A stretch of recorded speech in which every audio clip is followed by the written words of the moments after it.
बिस्मिल्लाहिर्रहमानिर्रहीम। स्टूडेंट, आज जो है वो हम एक बहुत इंपॉर्टेंट और शॉर्ट सा टॉपिक है आपकी बुक में, रिलेटिव एटॉमिक मास, या इसको हम एवरेज एटॉमिक मास जो है वो भी बोलते हैं। इसको हम डिस्कस करेंगे।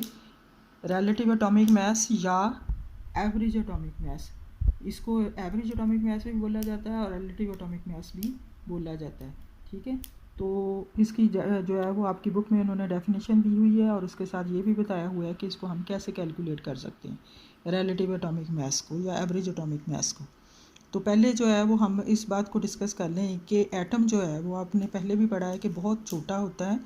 इतना छोटा होता है कि एक फुल स्टॉप के अंदर 2 मिलियन एटम जो है वो पाए जाते हैं, और इतना छोटे जो पार्टिकल्स होते हैं इनका वेट जो है वो हम या मास जो है वो मेजर नहीं कर सकते।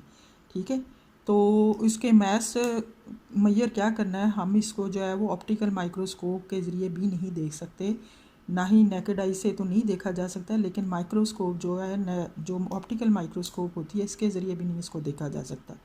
तो मास जो है वो एटम का कैलकुलेट करना बहुत ज़रूरी है, या इसको निकालना बहुत ज़रूरी है, इसलिए कि बहुत सारी जो फैक्ट्स होते हैं वो एटम के एटॉमिक मास पे जो है वो डिपेंड करते हैं। तो रिलेटिव एटॉमिक मास जो है वो पुराने ज़माने में कोई इंस्ट्रूमेंट नहीं था, इसलिए जो है उन्होंने एटम का जो मास है वो रिलेटिव एटॉमिक मास जो है वो फाइंड आउट किया। अब हम ये देखते हैं कि रिलेटिव एटॉमिक मास या एवरेज एटॉमिक मास जो है वो क्या होता है। मास जो है, रिलेटिव एटॉमिक मास जो है वो आप लोगों ने 9th में भी इसकी डेफिनेशन पढ़ी हुई है कि एटम का मास जो हम दूसरे एटम से कंपेयर करके जो है वो मालूम करते हैं।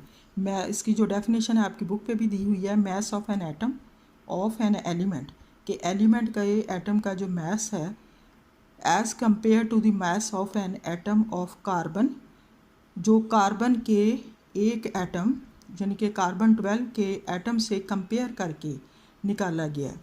ठीक है, mass of an atom of element, relative atomic mass is the mass of an atom of element, के एलिमेंट के एक एटम का मास जो कंपेयर करके किससे, mass of an atom of carbon taken as 12, के कार्बन के एक एटम जिसका मास जो है 12 है उससे कंपेयर करके जो किसी भी एलिमेंट के एटम का मास निकाला जाता है उसको हम बोलते हैं रिलेटिव एटॉमिक मास, या उसको एवरेज एटॉमिक मास जो है वो कहा जाता है। ठीक है, जैसे आप बाज़ार से जो है वो कुछ चीज़ें लेने जाते हैं तो वो जो सब्ज़ी वाला या फ्रूट वाला जो है वो आपको एक तरफ बाट डाल के दूसरी तरफ जो है वो कोई चीज़ जो है वो मेजर करके देता है, तो वो एक्चुअली वो सब्ज़ी या फ्रूट जो है वो उस बाट से कंपेयर करके जो है वो आपको देता है, मेजर करके देता है। तो इसी तरह जो एटम, एलिमेंट्स के जो एटम हैं इनके मास को जो है वो कार्बन से कंपेयर करके जो मास निकाले गए हैं, यानी कि वो कार्बन से कितने हल्के हैं या कितने भारी हैं,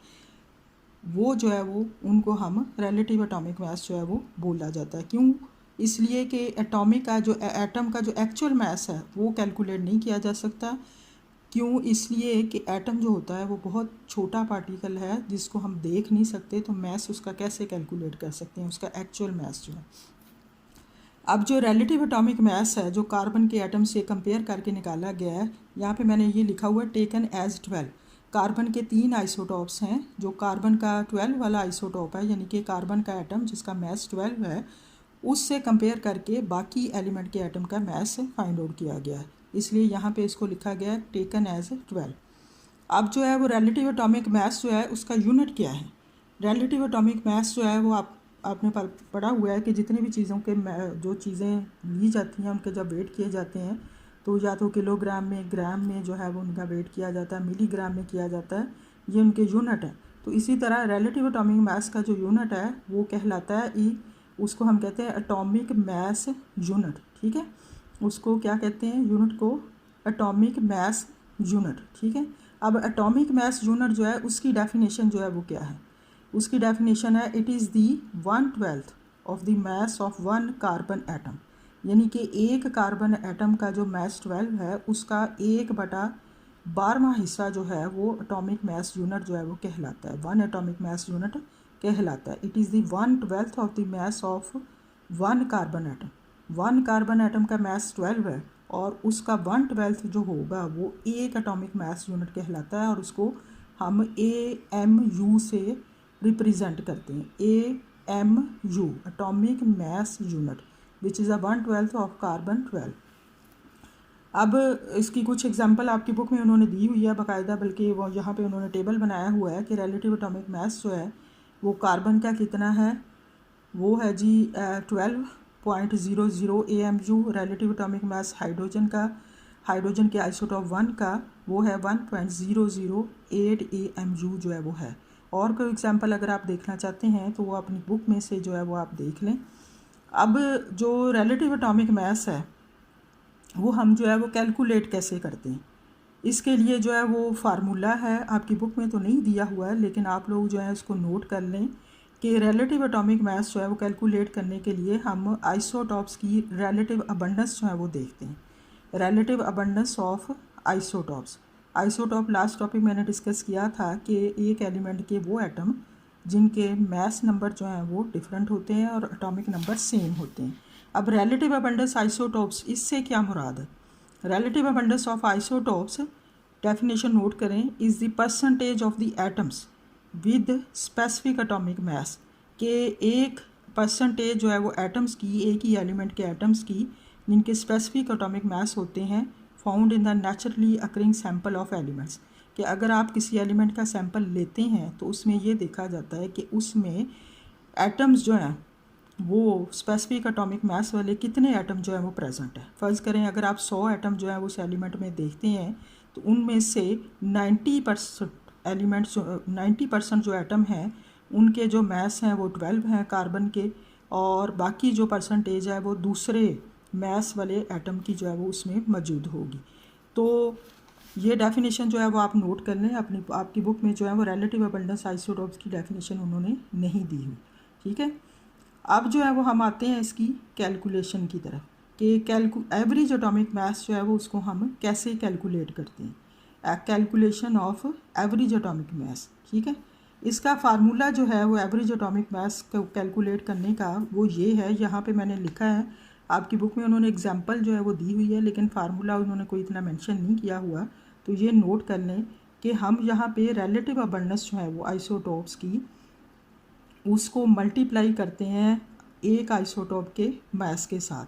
अगर फ़र्ज़ करें एक एलिमेंट में 3 या 4 आइसोटॉप्स हैं तो mass of one isotopes multiply percentage abundance उस आइसोटॉप की plus mass of second isotope multiply percentage abundance उस आइसोटॉप की plus mass of the third isotopes multiply percentage abundance उस एलिमेंट की। ठीक है, इसी तरह अगर चौथा आइसोटॉप्स है तो उसके भी मास और परसेंटेज को मल्टीप्लाई करके इसमें ऐड कर देंगे और उनको डिवाइड कर देंगे 100 के साथ। तो ये इसका फार्मूला है एवरेज एटॉमिक मास जो है वो उसको कैलकुलेट करने का। अब आप अपनी जो है वो बुक निकालें और उसमें पेज 6 के ऊपर उन्होंने जो है वो एवरेज एटॉमिक मास की कैलकुलेशन दी हुई है एक एग्जांपल के ज़रिए। इसमें उन्होंने नियोन जो है, नियोन एक वो इनर्ट गैस है, उसका जो है वो उन्होंने सैंपल बताया हुआ है कि उसके 3 आइसोटॉप हैं। Neon, a sample of neon is found to consist of neon 20, neon 21, neon 22। ये 3 आइसोटॉप्स हैं नियोन के, 20, 21 एंड 22, और इनकी जो परसेंटेज है, इन दी परसेंटेज ऑफ 90.92।